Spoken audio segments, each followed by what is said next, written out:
to the Something's Wrong Here podcast. I'm Randy. I'm Kinsey. And joining us in the studio all the way from Georgia tonight, we have Chris Cottrell. And we're going to talk some science with a science teacher who has a few specialty interests that... I got to interrupt you right now. Huh? I had a teacher, but in my second grade teacher was Miss Cottrell. Is it Cottrell or Cottrell? Actually, Randy said it the proper way. I respond to both. Yeah, I'm a secondary science teacher in coastal Georgia. I've been teaching for, a quarter of a century now. So I teach mainly environmental science and earth systems. All right, so Carolina bays are they're fascinating elliptical depressions found all across the coastal plain. They all have raised sandy rims, and the real kicker is they all have orientation back to the same place on the map, and it happens to be the Great Lakes region of Michigan, which is pretty fascinating. About 1,500 kilometers from that location is another set of elliptical depressions that point back in that same direction. They all have elliptical shapes, raised sandy rims, and they all point back towards Michigan. So we have these alternating depressions that all point back to the same location. Now, the conventional explanation for the Carolina bays is that they all had to have been lakes or ponds long enough for directional winds to swirl the water around to form these perfect ellipses. And I feel like there's a breakdown in the scientific process at that point where there's just too many environmental variables for that to happen over and over and over again. And so we think that there was an impact into an ice sheet over the Michigan area at some time in the past. And there have been a couple ideas of when that could have happened. The Younger Dryas is one of those times. At the end of our last ice age, we were rocked back into an ice age for 1,200 years. And Which right was now, about what, 11,000 years ago? 16 and a half. Okay. It was 12,900 years ago, 12,860 years ago, was when we started, and it lasted for around 1,200 years, and we came out of it at around 11,600. What am I thinking of 16,500 years ago? Was that Pleistocene, or am I just way off on everything? Well, that is during the Pleistocene. Yeah. I'm not exactly sure where that number came from, but 12,000, right around that 13,000 year mark, we were coming out of the ice age. Things were progressing okay. I think you might have been thinking of the Boulding Alderod. That's actually a huge warming spike that happened right before the Younger Dryas, and we dropped back into the That's what I was. Yeah. And that's, there's all kinds of wacky things happening with the climate at that time.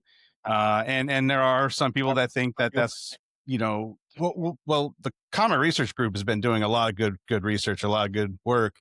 And they are finding a lot of impact proxies to suggest that there was an impact at that time. I found some evidence along the way that suggests that they might be older, and kind of a lot older, which would put their time frame back into the mid-Pleistocene transition time frame, which is about 786,000 years ago. It's a long time ago. But the evidence that I came across is strong enough to suggest that they have to be older than, for sure, the Younger Dryas, and well back into the mid Pleistocene, and that makes that time frame, much more plausible in my opinion. And that's the research that we're doing now. So does that work? Yeah. On the on that evidence side, I kind of want to dive right there for a second. Sure. You have evidence that strongly suggests something. I kind of want to hear about the evidence itself. Mm-hmm. And then why is this evidence, and why are we unable to call it a proof, or why are we unable to take this further down the train, so to speak? Right. Well, let's back up a little bit and just look at the Younger Dryas. I mean, the Carolina bays in general, right? Because right now, like I said, the academically accepted hypothesis is that these things were created by wind and water. And that's been something that I've had a hard time with for a long time. As a secondary science educator, like, my job is to take complex scientific ideas or concepts or theories or whatever, and break them down so that, teenagers can understand it, which is hard to do, especially when they don't even want to be there. So right. And so with the Carolina Bays, I couldn't do that. I couldn't go down that these were all ponds, that these were all lakes filled up with water, and directional winds came out of the ice caps, and which are literally like 1,500 kilometers away, and this directional wind swirled them around and created these perfect shapes. And the first thing we did is to try to prove that these things are actually perfectly elliptical, and that's a big thing to do. They look very elliptical, but we have come up with ways now to actually prove that there are way too many of these things that are perfectly elliptical. I actually published a paper this past summer with like a protocol on how to do it, and using the least squares method, and you go around and you actually like plot points all the way around the rim of a Carolina Bay, and send it through this program, and it will fit it to a perfect ellipse, and it's just over and over and over again. We could do this, and wind and water can't do that. Like I said, there's just too many variables where anything. I mean, we teach kids that any change, any variable will give them a different outcome. And, the academically accepted hypothesis is that these things were formed over and over again by wind and water, but any change, any variable would have given you a different outcome. It could be anything. It could be soil. It could be wind directions. It could be, a sleeping pack of like dire wolves or something that would cause the just a slight change to make the shape different. And they often get compared to oriented lakes, like we do find oriented lakes like this in Alaska and Russia, and there's some down in Patagonia. But they're not the same thing. Like, they are oriented lakes. These Carolina Bays are just way too precise and way too perfect, that they had to have been formed very suddenly and by the same process, instead of thousands and thousands and thousands of years of wind reshaping them over and over again. So that's what we're currently doing right now, with the proving that these are like genuine elliptical shapes, and that they're the dominant features. They are Carolina Bays, and they are completely separate from these other elliptical depressions that we find around, not even elliptical, but other oriented lakes that we find around the world.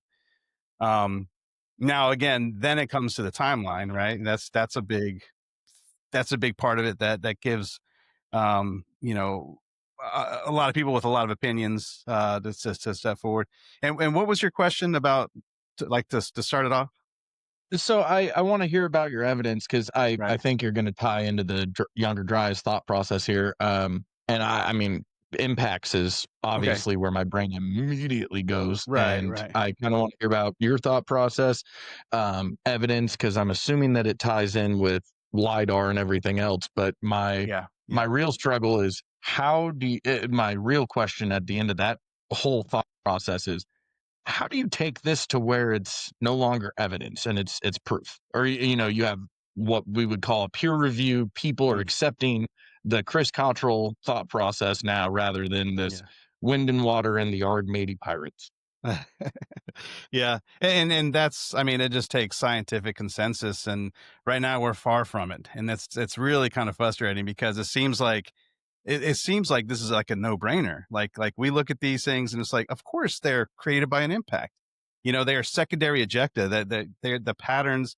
Oftentimes, like, blood splatter gets brought up. Any blood splatter analysis, we need to find somebody that can actually do that, but they'll look at this and say, of course, this is the result of something that happened farther away. We have the orientation. It tells us exactly where they're going. And we didn't even look at any pictures or anything like that, but these things are so alike to one another. It just has to be, something other than variable wind and water over a long period of time. Now, impacts was actually one of the first hypotheses to come out for the Carolina Bays back in the 1930s, when they were first able to get high enough to look down on the ground. They saw these perfect ellipses, and everybody immediately thought that they were impacts, that they were actually meteor impacts. And but everybody and their grandma went out to look for meteor-packed evidence, and they didn't find any. They didn't find any meteors in these Carolina Bays or anything like that. So of course, back then, there was already a back and forth between uniformitarianism and catastrophism, and which really goes way back, goes back into the history of religion and science and Darwinism and all that stuff. And there was always a back and forth. And so anything catastrophic, they wanted to squash fast. Right. And so, and replace it with something that was more uniform, more gradual, and would have taken thousands of years. So wind and water became the most dominant hypothesis for 100 years. I mean, really, this was back in the 1930s, and it's 2025 now, and it hasn't been solved. So we're going on 100 years of back and forth between this. Now, back around 2007, there was a paper published by the Comet Research Group where they started to divulge their findings of impact proxies around the planet, and it became pretty apparent that there was some form of cosmic impact that took place at the beginning of the Younger Dryas. That's when most of the mega mammals went extinct. It's when the Clovis culture, the culture itself went extinct, not necessarily the people, but the culture went extinct. And the overkill hypothesis was claiming that these people caused the extinction of these mega mammals with nothing but these sticks and stones, and then their culture went extinct too at the same time. So there's just not, it just doesn't line up. It's just not making sense there.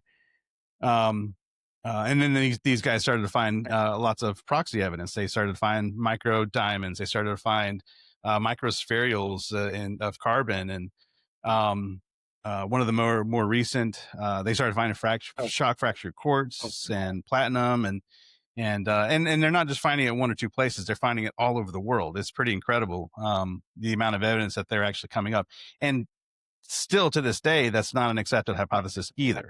They're going through the process of trying to get their papers published and get consensus, and there's a lot of pushback from the people that we're pushing Clovis first, and we're pushing the overkill hypothesis, and there's a lot of old school loudmouths really that are pushing back against that. They have friends that are editors in these journals, and all it takes is a phone call, and the papers go away, and it's kind of it's frustrating. It's super frustrating. So anyways, what's that? Is that what inspired Dabbler's Den? No, the Dabbler's Den was inspired by me just being like ADHD. Fair enough. Sorry. Yeah. No. I actually had a student a long time ago, probably it was about 2013. It was before I started like my YouTube channel. Who I was really impressed with what she was doing. As kind of like a career choice. She was really good at raising animals and fixing up animals, and people would bring like all these crazy things like miniature horses and stuff to her house, and she would fix them up. And she was explaining that that's something that she wants to do as a career, which I thought was pretty admirable. And I told her I was always frustrated that I could never like get really, really good at something. I was really good at like getting almost there, and then I would jump to some other topic or some other hobby, and she's like, oh, well then you're really good at being a dabbler. And I was like, what? And she was right. I find it easy to jump from one topic or one hobby to another. And I don't have a hard time trying new things, and then, getting good enough to enjoy them, but maybe not being expert level at them. And then came along these Carolina Bays, and here we are 10 years later, and I'm publishing papers and stuff on them. So goes completely against the whole Dabbler's Den model of life, but absolutely. So we talked about some of the scientists believe wind, water. You believe there was an impact which shot stuff out. I mean, to break it down to the simplest form, if they're right, if you're right, it doesn't change a whole lot in our world right now. So why is it so important to you to pursue this and prove that this is what it is and it's not what has been widely talked about or accepted in the past? Why is it so important to you, and why do you have such a passion? Because you're spending your own money to go do a lot of this stuff, and anything scientific's not cheap. So why do it? That's a good question. I think what it is it's our story. Like we come from a long line of survivors. The human species itself goes back, hundreds of thousands of years. And every single one of our ancestors survived to get us to where we are today, like right now. And we live in a pretty incredible time for humans. Like it's pretty awesome that, we can go to the fridge and get cold pizza and stuff and, podcast from Georgia to Missouri. Yeah. I mean, it's an incredible time for a human to be alive right now. And we owe it all to our ancestors. And like I said, they went through some really tough times. And one of these tough times would have been, the end of the last ice age as our main food sources were wiped out and we were threatened with sea level rise. And because these things happened, there was for sure a 400-foot sea level rise since the middle of our last glaciation cycle. And we, during that time, we were all nomads. We were all trying to find places to live and survive. And I don't think we give ourselves enough credit that, if we have stability, we're able to accomplish, fantastic things. And when you look at our own history, it seems like we were all cavemen. We were all just like, bumbling around for thousands of years, hundreds of thousands of years. And then 10,000 years ago, things got stable and we figured out that we can grow seeds around our huts. And then we had the agricultural revolution, and that led to civilizations and the industrial revolution and the stuff that we have today. I just don't think that we give ourselves enough credit that we have done this over and over again. We have to be ready for the next one. We have to prepare ourselves for something like that to happen again, or at least to acknowledge that these things have happened to our own history, our own ancestors. And like I said, how do you do that?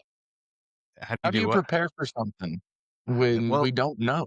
Step one is just to be aware of it and to look out for it. Because if we're finding it's like a mind break though, because I completely agree with you. It immediately my brain goes to impacts, right? Right. But at the same time, the accepted thing that if I were to go research this, here's what it is for right now, it's going to say wind and water. How do we prepare if we are still struggling with what actually happened, what actually went down? Right. Well, like I said, I think step one is to just acknowledge that we do go through these things and to prove that that's what happened. And then we can go about the rest of it, because we're fighting about some, just stupid stuff, and oil resources and carbon taxes and all that. And it's all trivial. We can right now we can grow food for 8.2 billion people. And if we're going to continue to do that, we have to be prepared, and we can look at graphs and things like that. But, if you look at the climate change, like true climate change, as we came out of the last ice age, the last time we were in a major ice age was around the last time we were in an interglacial like we are today, where things are nice and warm, we can grow a bunch of food for us. That was 125,000 years ago, and humans survived. We were here. We did it. We went through an interglacial when things were awesome, and then we went back down into an ice age, our most recent ice age, and sea levels and temperatures haven't gotten this warm until today again. And we will eventually reach the end of this interglacial, and temperatures are going to drop back down at some point. And right now we're worried about global warming when really, we can grow food for 8.2 billion people. And we happen to really like nice warm temperatures as a human, as a species, but we argue about these things. You brought it up, so let's just see if we can get ourselves canceled. We were sitting here, you've addressed this before. That's why I bring it up. We are complaining about roughly 0.5 to 1 degree. They're saying we can't survive after that point if it raises. I'm not saying that humans do not have a negative effect on the Earth or anything. But you brought up something that 1 degree fluctuation isn't anywhere near the fear for you if it dropped 30 or 40 degrees as the average. Yeah. There's only one thing scarier than global warming. That's global cooling because we cannot grow food. I mean, if we miss one growing season, we're screwed. The human it's going to be a big deal. There'll be mass, starvation and famine and disease. And just by missing one growing season here in the US, who's basically the breadbasket now for most of the world, we would be in big trouble. And we're not worried about that. People aren't even discussing that as a possibility. Have you ever seen a documentary called The Grab? I would highly encourage you to watch it. It's about food sourcing, basically arable land, food and water rights, food sourcing, water rights, essentially. It's called The Grab. It's fantastic. It touches all of the points that you just did with like food and such, but the darker side of it is it goes into like, how are we protecting it? Who's behind it? Who's buying up all the land? Who's selling all of our water rights, pumping alfalfa out left and right and sending it across the sea? And it's a deep dive into it. It's a good one on that side of things too, because what you just said hits home, where food and water are so over they're taken for granted every day. Exactly. And they're probably just fine watching us, argue about carbon taxes and soccer moms driving SUVs. They're probably just fine with that because we're ignoring like the real possibility that could happen. So anyways, that kind of goes back to why, I think that we need to be aware that things like this can happen. I mean, just one major volcanic eruption can drop temperatures and miss growing seasons, block out the sun. And we've seen it. I think they think that's what happened with the Black Plague, that it was, a huge volcanic eruption, temperatures dropped, there wasn't the sunlight, we missed growing seasons. And next thing you know, there's, filth and disease and, the bubonic plague and all that. It was just bad news bears for us. The little ice age. So they keep talking about the caldera. It's past due, and if that thing goes, I mean, that's going to cause catastrophe for the entire world. You talking about Yellowstone?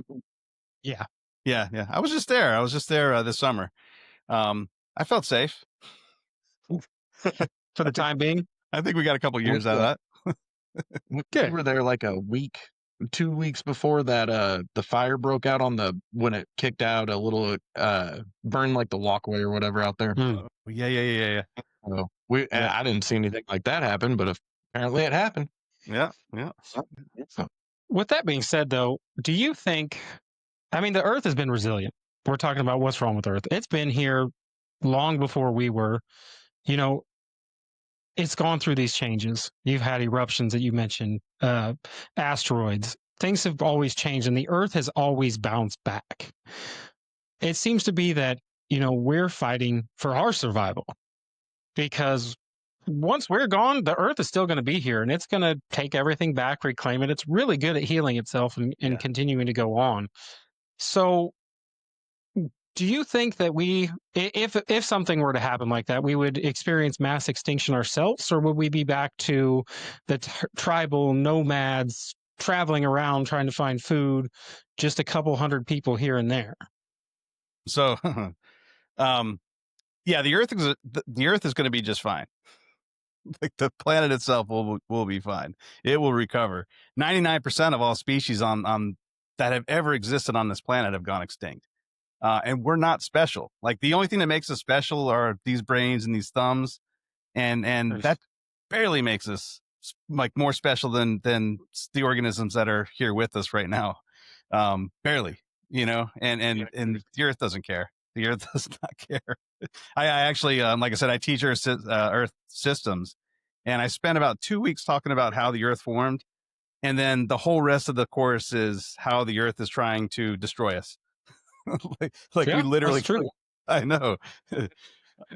So what theory did you go with when you were teaching that, how the Earth was formed? Like, what do you mean? Big Bang, or are we talking? So I do start with the Big Bang, but I also I caveat it with the fact that it is a theory, and we talk about what a scientific theory is, and that it's basically as good as it gets for now, until we have better evidence and we have better research to replace it. And I think right now we're seeing with like the James Webb Telescope where they're finding things much farther away than we should be able to see. And have you talked about this?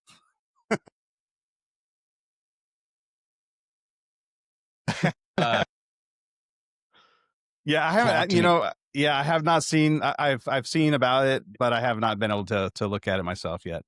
So no comment yet. I've been following Avi Loeb, who he's the Harvard professor that's leading, or not. I don't know if leading is the correct word. I never want to say the wrong word there, but like he's one of the head honchos of a group that is really following and tracking it, really trying to figure out what this thing is. And he's actually said it could be not ours. It could be like not just a comet. This could be something different than a comet. Right. And, I think there's something that kind of skips over the heads of most people that for the third time ever, we're witnessing an interstellar object come into and exit our system here. And so with what you just said, like James Webb seeing all this new stuff, what's your thought process like with Earth? Could we just all be here like as little resource miners for an alien civilization or something? I don't think so. I don't even think that we would recognize aliens if they were here. To me, and this is just myself, I have a hard time thinking that the spaceman is going to, come down with his 2 legs and 2 arms and, a mouth and take me to your leader kind of stuff. I have a hard time with that one.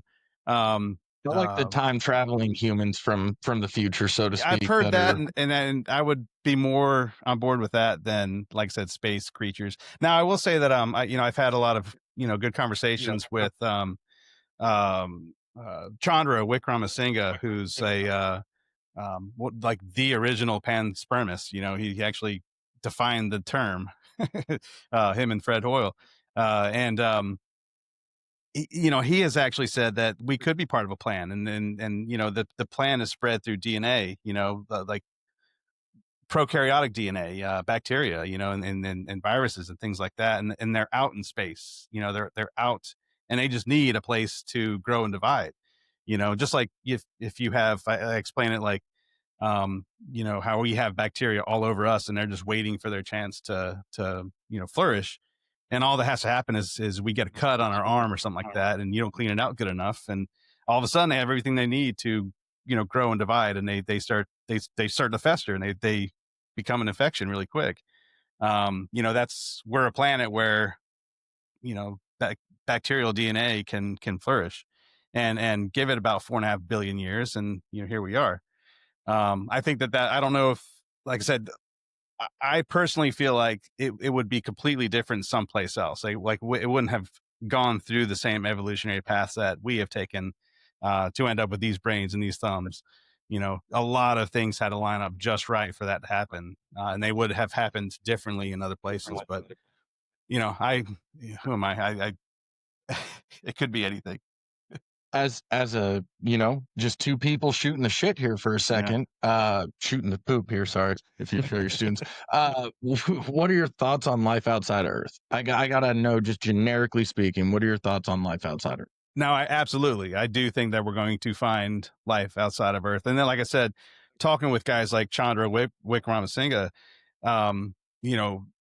life is universal. Life could be out there in space, just looking for places that it can flourish. And so I think that we're going to find it on Mars. I think that if we haven't already, because there is a lot of evidence that we did find life on Mars, and then it was kind of like hand waved away, like, oh, well, that was contaminated, DNA from us, and I think we are going to find it, and it may not be a habitable place right now, but it was in the past, and it could be again in the future.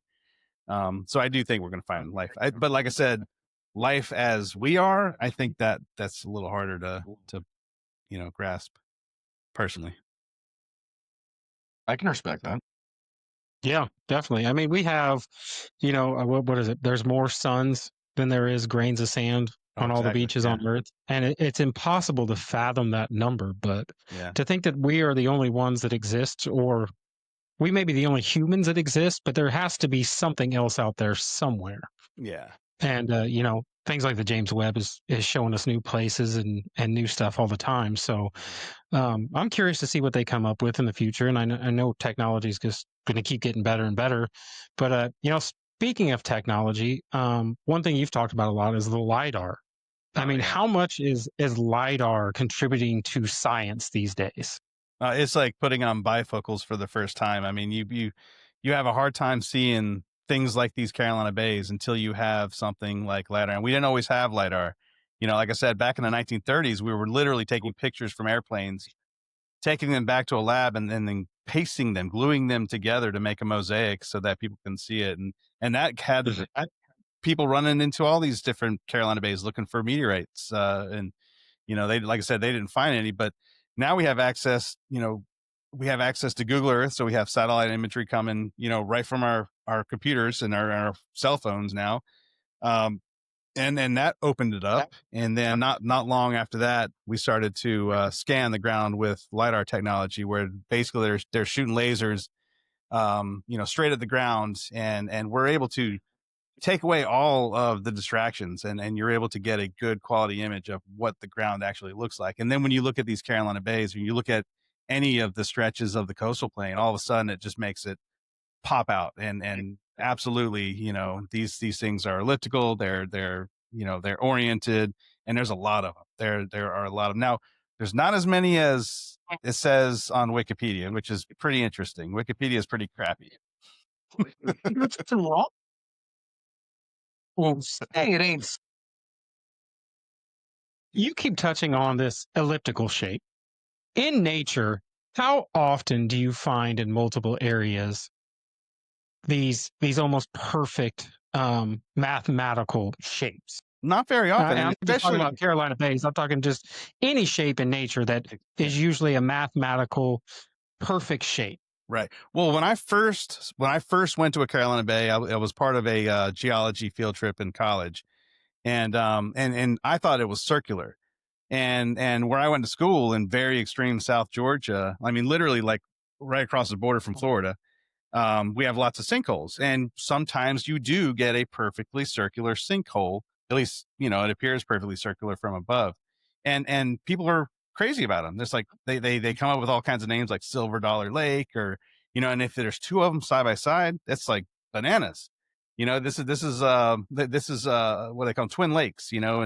And I think there's even a place called Twin Lakes, like right there, where two sinkholes happened and they filled it with water, and everyone has a house on Twin Lakes, and they, take their ski boats out and stuff like that. It's a fantastic thing. But yeah, when you start seeing these elliptical shapes over and over and over again, it really makes you have to scratch your head and say, hold on, man, there has to be another explanation than variable wind and water, because even I could see a sinkhole. It's a cavity that forms on the ground, and then it collapses, and so you end up with a perfectly circular sinkhole, and that's a type of karst topography. But wind and water, there's way too many variables. See, to get the same shape two times would be fascinating. And we find, like, they're literally, you guys are going to have Michael Davis on. He has actually put his finger on at least 70,000 of these Carolina Bays, and marked and mapped and labeled them. He has a whole survey set aside for, he calls it the Ovoid Basin Survey now, because he includes a couple other like Playa Lakes and things like that we find around Amarillo, Texas. And there was about 7,000 of those. So, like I said, I think his survey has like 77, 80,000 maybe today. It's fascinating. Not near, like I said, Wikipedia has 500,000 of them on that Wikipedia page. It's not even close to that, and which would give us more credibility, I think. But yeah.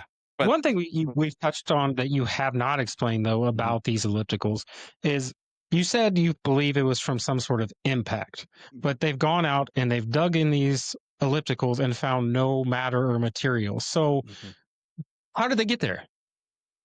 So, and this is kind of goes back to that Younger Dryas impact hypothesis, because what they have been saying is that there was a cosmic impact that affected the ice sheet at the end of our last ice age, and we think that these Carolina Bays were formed by an impact into ice, and so the initial impact would have been into ice, like glacial ice, and the secondary effects of the ice launching from that location and coming back down is what would have created not only the Carolina Bays, but also I mentioned the Nebraska rainwater basins, which is another set of elliptical depressions that point right back to Michigan as well.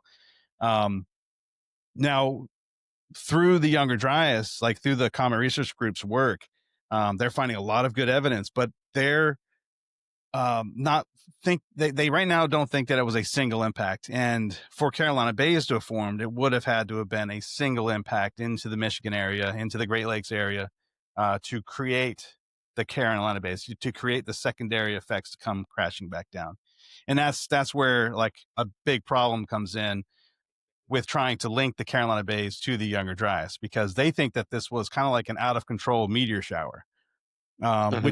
Which is probably true. This is probably what actually happened. Is we go through these meteor showers a couple times a year, where they're predictable. We can plan for them, and then right now we go outside and we see a bunch of shooting stars and everybody's oohs and ahs, and then we all go to sleep happy. And what they're saying is 13,000 years ago, we weren't going to sleep happy. Like, we were terrified. These things were bigger. They were blowing up. We had these bolides. A fireball is super impressive. Have either one of you seen a fireball before? Like a really massive shooting star? No. Yeah. The cinnamon whiskey. Yeah. That fireball. No, yeah, I mean, I've seen plenty of shooting stars, but none that were like, holy cow, that thing, what is that? I wouldn't even actually, like, how would you know the immediate difference on a shooting star versus a fireball? So, like, would it be immediately obvious? When you see a fireball, you're like, whoa. Yeah, I've seen a couple of them, like getting up to go early morning hunting. I always go hunting right around the 1st of November, the end of October, which is ironic because that's the meteor shower that they think is responsible for the Younger Dryas. It's actually the Taurids. They think that it was the Alpha Taurids, the ones that happen in the summertime. But we go through that meteor shower twice. The Earth crosses through the paths of that old comet, and we pick up its debris. And like I said, we see shooting stars at the end of, I think is it June or July? And then again, we see it at the end of October, which is interesting also because that's when Halloween is. That's when the Day of the Dead is. I think that's when the Chinese do like their dragon festivals. And there's a lot of things that happen around that same time of year. Culturally. Culturally, that suggests that we had some pretty bad times as going through that meteor shower. So that's I've seen some fireballs in that meteor shower in the past.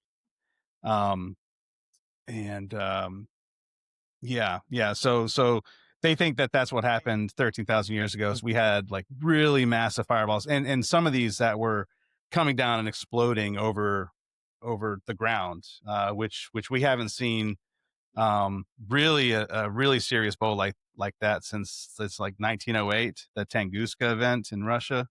And in 2012, there was a bolide event that took place over Chelyabinsk. It was from another meteor shower. It was from another, I think it was in February. So it was a different meteor shower. And we weren't expecting it. And it crashed over Chelyabinsk and blew up and shattered a bunch of glass, and about 1,400 people were injured. Wow. Yeah. There was one recently, I want to say in Russia, like just a month ago. Yeah, we had one in Georgia. We had one in Georgia, like here, closer to Atlanta, and it actually crashed through a guy's house. And yeah, I saw that one. Yeah. The roof. Mm-hmm. Yeah. Well, that's why I think there was one in Russia just recently that went and came down, and that it impacted a small city on like eastern Russia, way out in the middle of nowhere. I know that. Yeah, Chelyabinsk. That was in Russia. But that was in 2012. But it was a big deal. It was a big deal. Did they not just have another thing? If they did, I missed it. Yeah, look, we're not Googling it at the moment, but I swear I read something about this not that long ago where there was a, like they saw it come down, like they had the video of it and everything, and you saw it go right down and impact and everything. What I was going to ask you though is, isn't it true we're having impacts every day of tiny magnitude? Yeah. I mean, all the time. Mm-hmm. Yeah. Why are people struggling to accept that we got hit with more of them? I don't know. And that's the thing is I hear a lot of, and I'm going to get hate for saying this, but there's a lot of people that are coming up with like other hypotheses that don't have a lot of basis to them. And things like plasma, coming from the sun or micronovas and things like that. And there's just, I don't know why they're ignoring something as simple as us going through a meteor shower to cause what we were seeing that happened in our past, because it's so easily explained. An out of control meteor shower. We go through these things every single year. We're still doing it. If you go through a dense patch of it, we have rough times. And that's what it looks like happened 13,000 years ago. So back to the Carolina Bays again, that one kind of requires a big impact, not a bunch of bolides. And that was where how big do you think it would have to be to cause that outward of an explosion for the Carolina Bays? Yeah. Yeah, I think it would have to be big, almost on par with the dinosaur killer. And that's tough to say out loud because it's hard to back up. By the Yucatan, correct? Yeah. So 65 million years ago, we got to keep in mind that this wasn't accepted until like the mid 1990s. I was graduating high school when they finally accepted that. Oh, yeah, there was the impact that took out the dinosaurs, and it was because they found that crater in Chicxulub in Mexico and the Yucatan. They actually found a bunch of cenotes that formed an arch, and the Mayans knew about it forever. That's where they built their entire civilization. But it was that semicircle of cenotes that clued them off that there was something else going on in the ground. And sure enough, it was the rim of a huge crater that dates back to 65 million years ago that took out the dinosaurs. And recently, like within the past couple of years, there was an impact crater found, I think it's off the coast of Spain, that dates back to the same time. So it looks like even that one, there was multiple impacts. It wasn't just one thing. It was more than one that took out the dinosaurs. So what I think the big difference is that instead of an impact that size hitting a shallow sea to block out the sun and all that kind of stuff to cause a mass extinction like what happened, it hit the ice sheet. It hit the Laurentide ice sheet over Michigan, and it absorbed most of that energy by sending out huge chunks that launched into the atmosphere and came crashing back down to form the Carolina Bays. And I think that was our big saving grace. And we actually do find back in the mid-Pleistocene a lot of evidence that suggests that there was a big impact that took place there, and science is going to have to catch up with a lot of that evidence. Which when you guys have Michael Davis on, you have ask him about his research partner, Tim Harris, who has linked AA tektites to the Carolina Bays. The tektites are huge indicators of a cosmic impact. And they actually, do you guys know what a tektite is? Yeah, they're about, the size of a, I've got the ones I've seen are about the size of your thumb. Yeah. Yeah, I got a couple examples of them right here.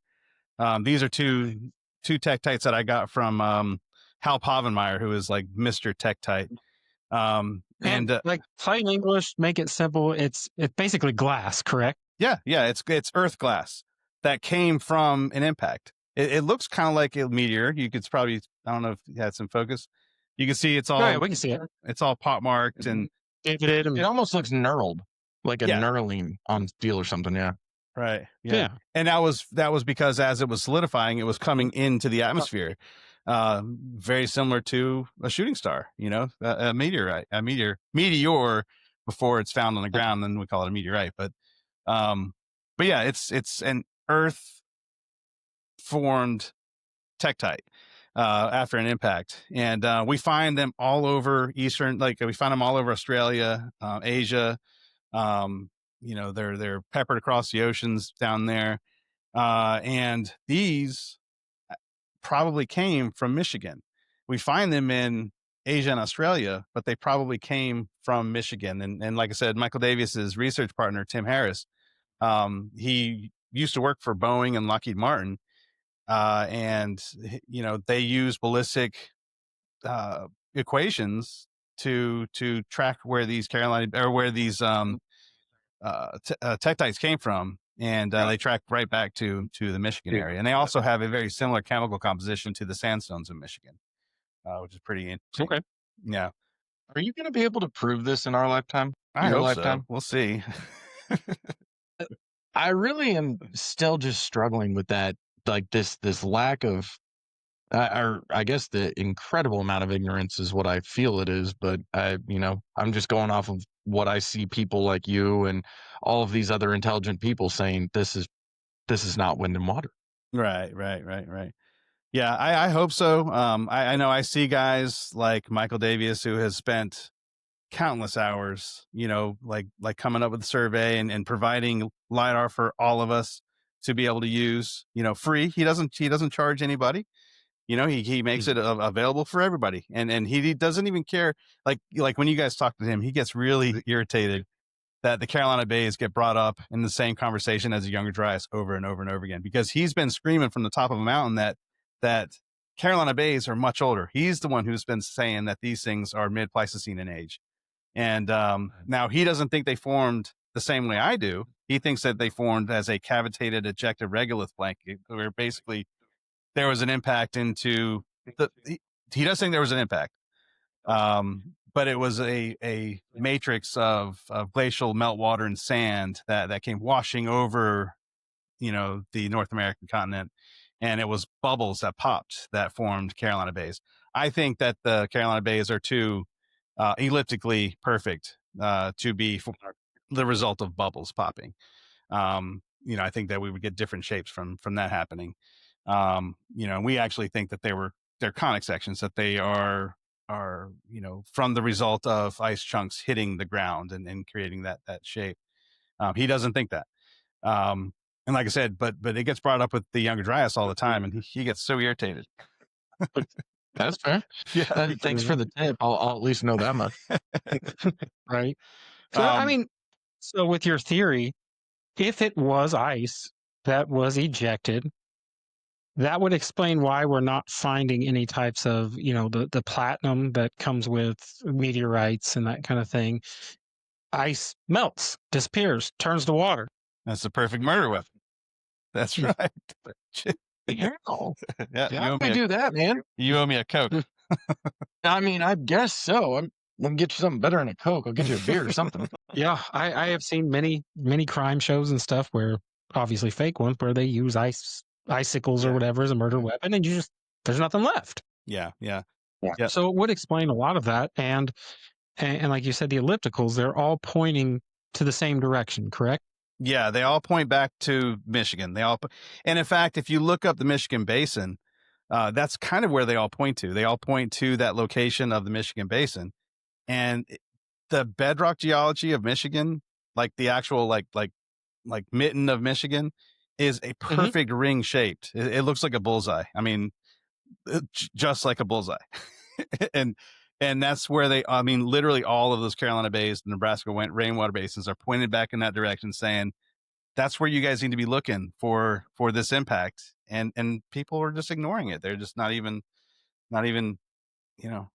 considering it as a possibility, which is the glacial ice and stuff, and that impact, like you said, would have absorbed a lot of it. So it'd be tough to see a true impact area like you see at the Yucatan, correct? Well, I would say so, especially in that area of Michigan. And going back about 786,000 years, which is when these things were created. And we have not been able to find the crater that created these. And again, we think that the crater that created these is the same one that created the Carolina Bays. And that was 7 or 8 ice age cycles ago, glaciation cycles ago, where we literally had the Laurentide ice sheet grow, bulldoze that entire area, and then retreat, and then grow and bulldoze that entire area, and then retreat, and then grow. And it happened 7 times. Do you not have a lot of internet data from that time period? Yeah, I don't know why. With the tektites and stuff that you're talking about being formed, we've only discovered about 10% of the ocean. Is there any possibility those can be formed with impacts into the ocean, or does it have to be on land? Yes, yeah, and I could say that because we find Georgia tektites that came from an impact into the Chesapeake Bay. And I want to say it was about 58 million years ago. There was an impact into the Chesapeake Bay area that created these greenish color tektites. These are really black. They're kind of brown, actually brown. But in Georgia, we find green ones, and that was an area that was exposed to ocean water at the time. So it can happen. Yeah. Gotcha. Yeah. Chris, what do you think is wrong with Earth? In your words, like if you're looking from your point of view, Yeah. what do you think is wrong with this Earth? Well, I don't think there's anything wrong with the Earth. The Earth is doing just fine. It's our interpretation of the Earth that is a big problem. So we're going, the problem with Earth is the people. I would say so. And our neglect, like we feel like this is the way it's always going to be. That's human nature. It's not the Earth's problem. It's ours, right? You know, it's never going to change, right? This is it's as good as it's going to get, and we're going to be like this forever. And we know that's not true. I had a conversation with a friend not so long ago, and we went pretty in depth with it. And we're two people who kind of like to go deep with logic, you know, and a rational thought. Randy and I do the same thing.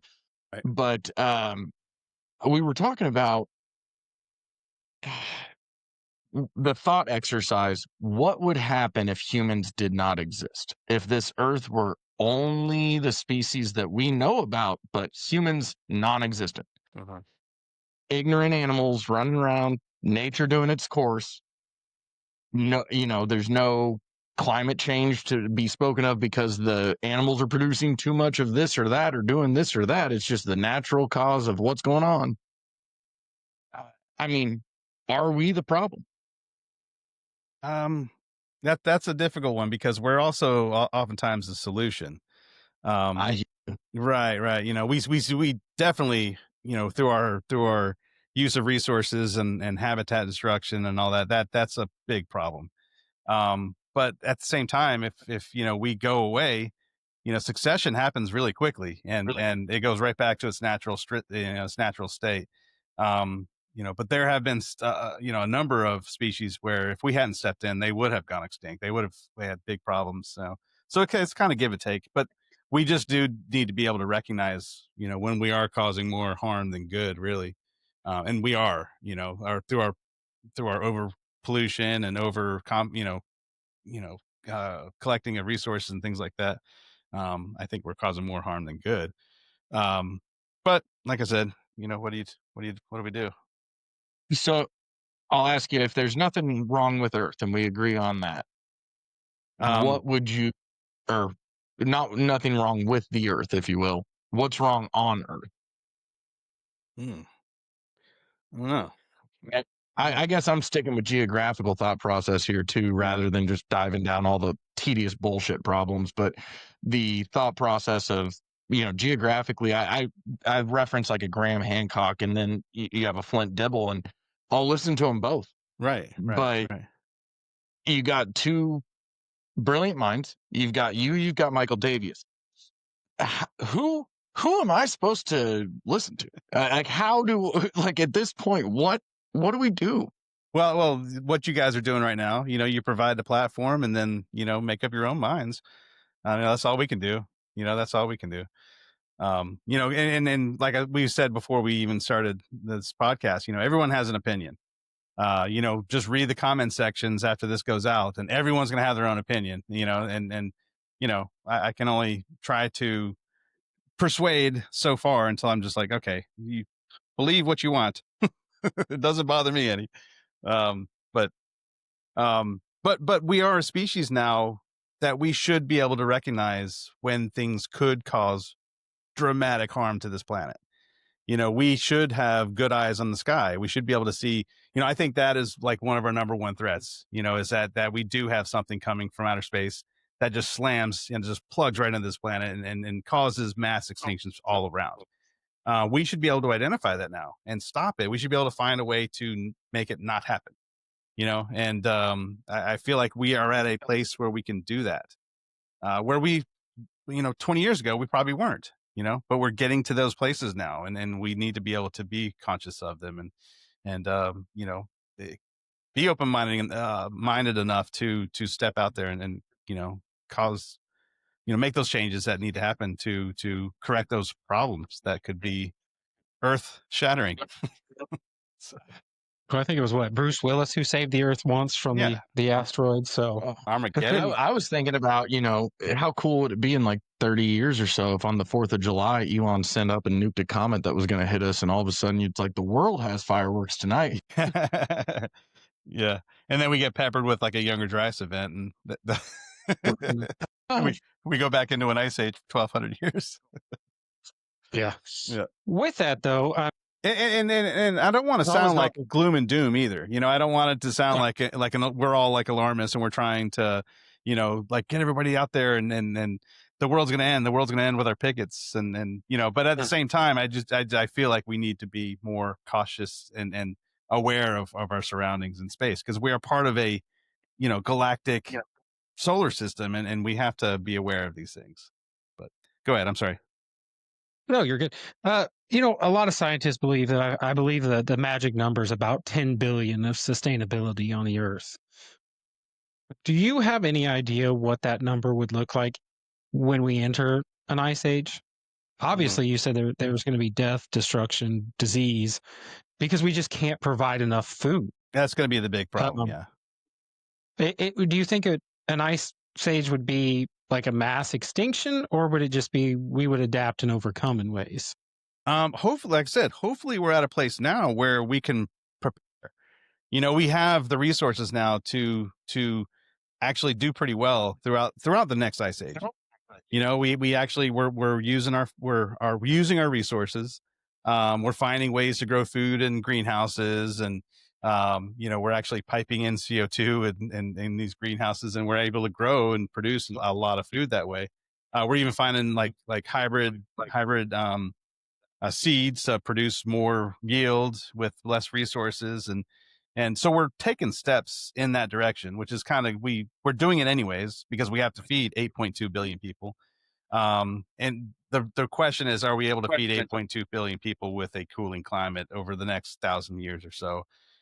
Which I feel like should be our goal. Like we should be able to sustain ourselves well into the future, instead of going in and out of these civilizations every 1,000 years or so, because it was really, when you look at our own human history, we have taken really serious steps over the past couple hundred years. And we're talking in time spans of thousands of years now.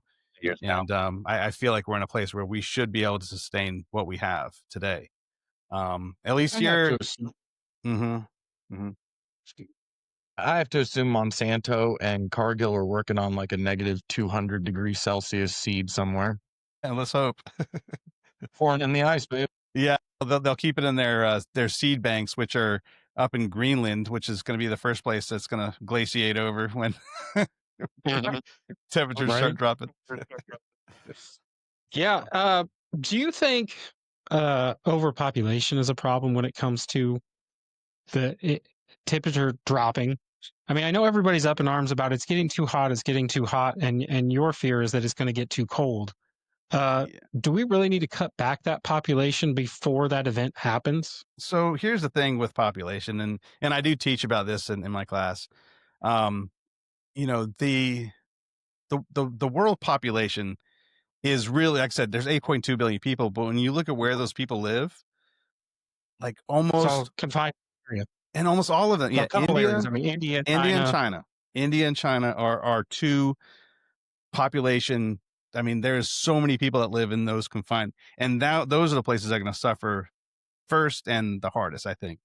And then they're probably also the same people that are buying up, the property rights and water rights and things like that. Yeah.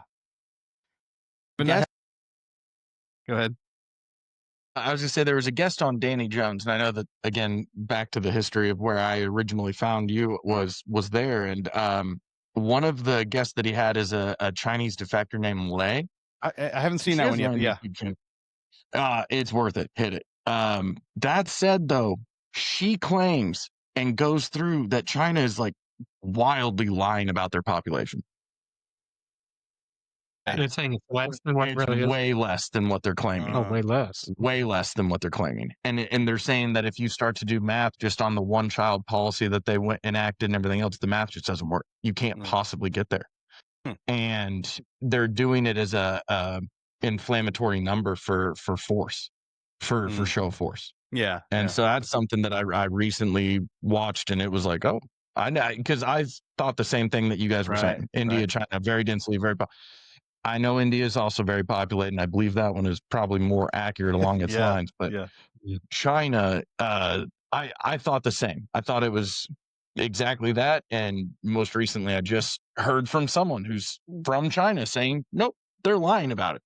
And the way that did they give a percentage? Like how much is it off? I want to say they were saying like a third to like 30 to 40% could be as far off as it is. And it's so they explained a situation where like if you're born outside of a city and you're in the rural and you're assigned a job, right? You know what you're going to be doing. Well, they will go into like Shanghai or something like that and buy fake IDs for their kids so that they can go to university rather than be a farmer. And so that it's just like China rips off the stuff here that we have all the time. They do the same with those IDs over there. So they're faking IDs over there for their own population that get counted into their system. And that's part of this. Like, and again, I have no knowledge of it if this is true, because I'm hearing someone else say something and they go through a logical argument. I don't know if I'm just easily corruptible and there's, global written on the ceiling up here. I don't know. But when they say it and then you really do look through the math and what they're talking about, it makes sense. Like logic kicks in real quick. And when you realize, like there are superstars in China that the history they can't explain. It's like, oh, that might have been a farm kid who got the city ID. That might have been what happened there, because if you're a farmer, you're never going to the city and getting the city ID to become you again. You're doing it for your kids. Right. And they were doing it around the one child policy. They were doing it around all this stuff. So I have no idea if it's accurate. I just know that there's a lot of, there's some claim to China's population is nowhere what we thought it was. Well, it's something to look into for sure. Yeah. I mean, it is a communist country and they could be doing anything. So we don't see behind that veil. So never been there. They don't seem to like me. It's cool. So before we wrap this up, what's one thing you're teaching your students right now in class? What's on the agenda that you're teaching them about Earth? Let's see. This week's all about volcanoes and earthquakes. So that's what we're talking about. Plate tectonics. So plate tectonics, volcanoes. We've talked about the asteroid impacts. What is scarier, an asteroid impact or a super volcano erupting? What do you think would cause more havoc around the Earth? I feel like they're both probably equally as serious. A major volcanic. Well, we just had the most major volcanic eruption since Pinatubo, which erupted back in the 90s, and that was the Hunga Tonga eruption in 2022, I think it was. That one literally sent like ocean water all the way up into the stratosphere, and that literally it surrounded the Earth in a shroud of ocean water and ice crystals, which could block the sun. And they've been tracking that for a couple of years now. And it could be why we see wonky weather these past few years too. So, so a major volcano, what I would really be worried about is like multiple eruptions, like eruptions, like the Hunga Tonga, could be really damaging. But the thing about, like, we can monitor volcanoes, like we can kind of predict when they might erupt. You can't do that for an object from space that we're not keeping an eye on, and supposedly we, are keeping a pretty good eye on all the big, earth enders that are out there. But it seems like every month one zings by us. I was going to say that because NASA tells us, from what I see in the media and stuff, that they've got it all under control. They're watching these, and over the next 10 years, there's maybe 2 that we need to worry about, but they're 20 million miles away from us and shouldn't impact us. So, do you think they're watching it that closely, or I think they are? I do think that they are trying, but like I said, it's the ones that it's the ones that get by that are going to dot us in the eye someday, and we're not going to even see it coming, and it's gonna be a bad day for a lot of us. So I have a burning question for you, and this is my final thought for you before we, I guess, take the full wrap up here. If there were a Earth killer coming, or a human killer coming, like the dinosaur killer, right? Mhm. And we were to see it on the James Webb, the I always forget it. It's the hilarious acronym, the Very Large Telescope, or whatever we have it called. What's the system of them? But ultimately, if we did see that, would our scientists today, our experts today, look at that data and unanimously agree we're in trouble? Or would we have a 50-50 gripe off and whiny little egos left and right, and would come down to the Don't Look Up movie? Because you end up with people going, this is not God's creation or intention. And you'd have the other half going, did you see the radar? Do you see you see all these things? Yeah. Like, what would happen up in if red that? tape? Yeah. I'm afraid if it were to be, what do you think would happen? Yeah, I'm afraid that your scenario number 2 might become more true. That and then they just put their hands up and they say, "Oh well, nice knowing you." So what are you gonna do? I would like to think that we would take advantage of something like that and actually mine it. Like, get out there. It's a playbook from Randall Carlson.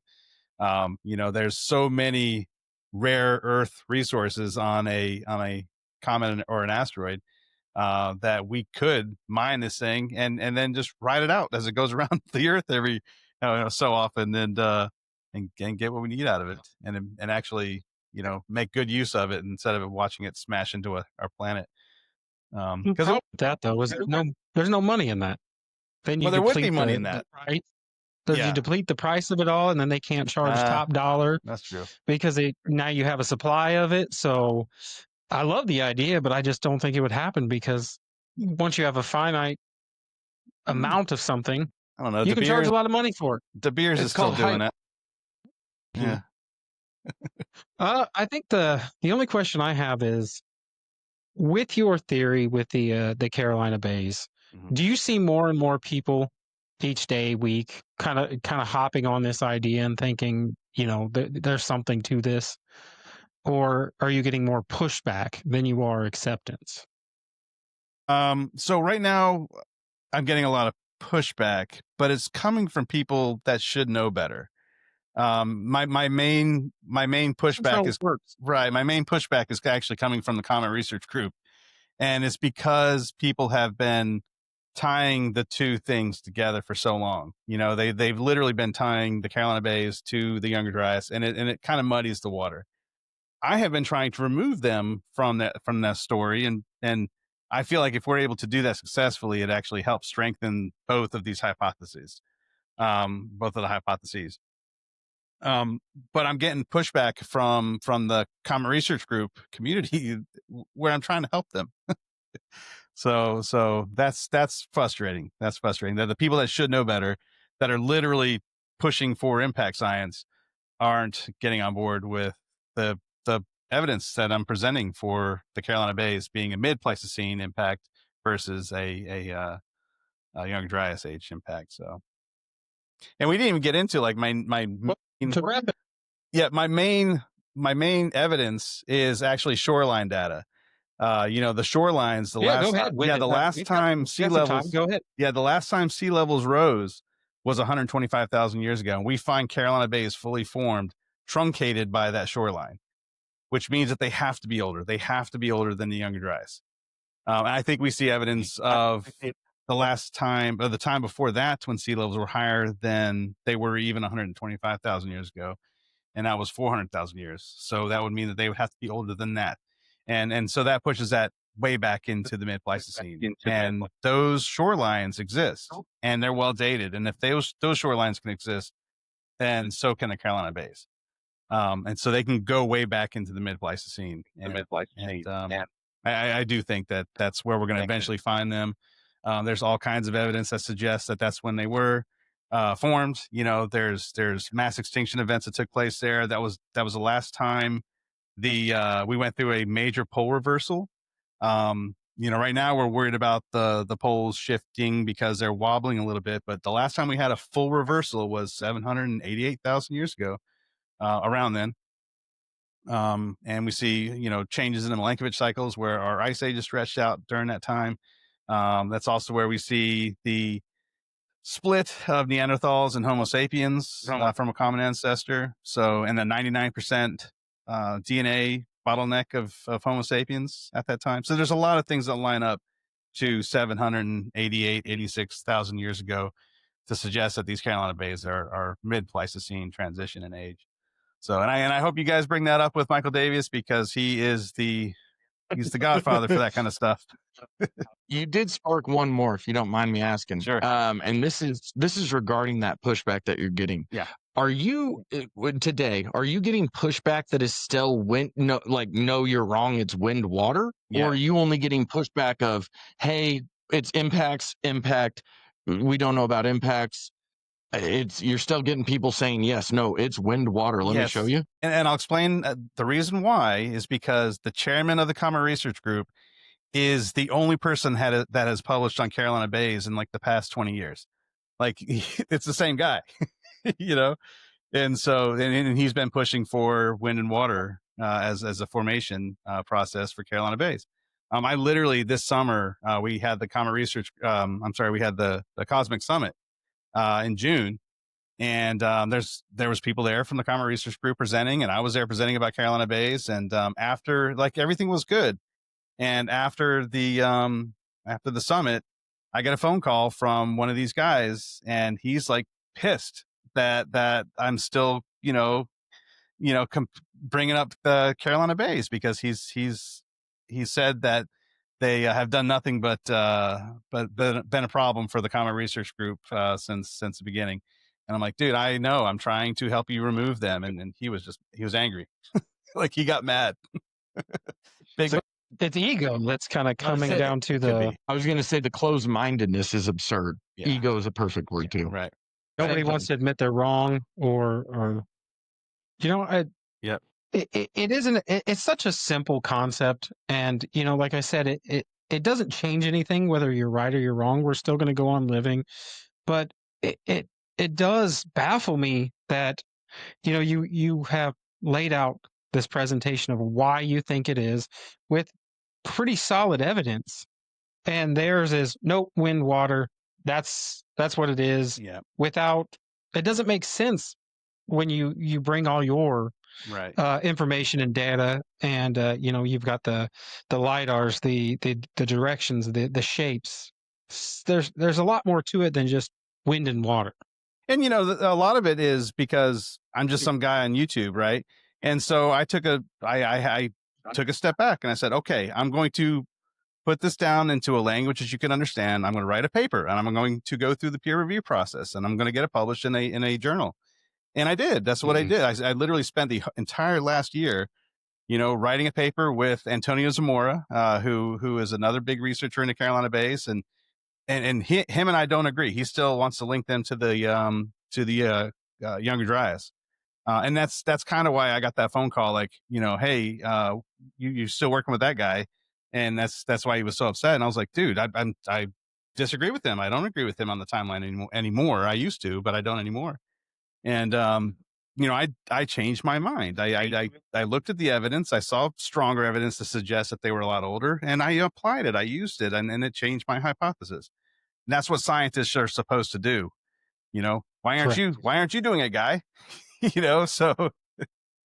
Man, that open-mindedness of scientists, or when you get the term expert thrown at you by a headline. Oh man. Yeah. I just watch some of these guys that I think, how do you walk through a doorway anymore with your head so big? Right, right. And so I published that paper, and he wouldn't even read it. He would not read my paper. And I'm like, dude, what am I supposed to do? That's the worst, when you get criticism, when somebody won't even look at your point of view to criticize it. They just straight criticize. We're on a podcast tonight, and I had someone who disagreed with the topic that I sent, which was what's wrong with blank. I'm not going to go down who it was. And that's all of our episode titles, right? Just what's wrong with blank. I mean, it's negative. Yeah, It just we did What's Wrong with Veterans, and it was with a veteran. It wasn't negative. Right. This guy tore me apart in an email. Lets me know it's the most offensive request he's ever gotten. He will not honor us for a second to listen to a thought that we share out loud. I'm like, you got real upset without a single clue of what we were trying to do. Right. And that's where I'm like, how do you get a paper you wrote and someone says, I'm an expert, but I'm not going to read this other guy. Screw him. He's an idiot. Yeah. how are you an expert if you don't take you have to take facet in. If you're an expert, you should be taking everyone's paper in and being able to explain, debunk, or walk through logically or open-minded to what that person said. Yep. If you're an expert, you should be open-minded, not close-minded. And the reason I say it is, in my lifetime, we're still arguing, was the Big Bang first? Was it this many years ago? Was that Right. Really? Yeah. Get over it. Yeah. Yeah. So you asked me if we're going to solve this one in my lifetime. I really hope so. Yeah. These things are really All right, let's get tough. I appreciate it, and I really do hope you get this solved in your lifetime, because I'd love to read it. I'd love to watch it. I'd love to see the documentary made about the high school teacher coming out slamming in the Carolina Bays down people. We'll see. I love it. But let's get some final thoughts here. Yeah, I just want to say, Chris, thank you for taking time out of your night tonight, obviously. Yeah. Appreciate you coming or joining us on here, obviously. With everything, if you could solve one thing on Earth, what would you solve?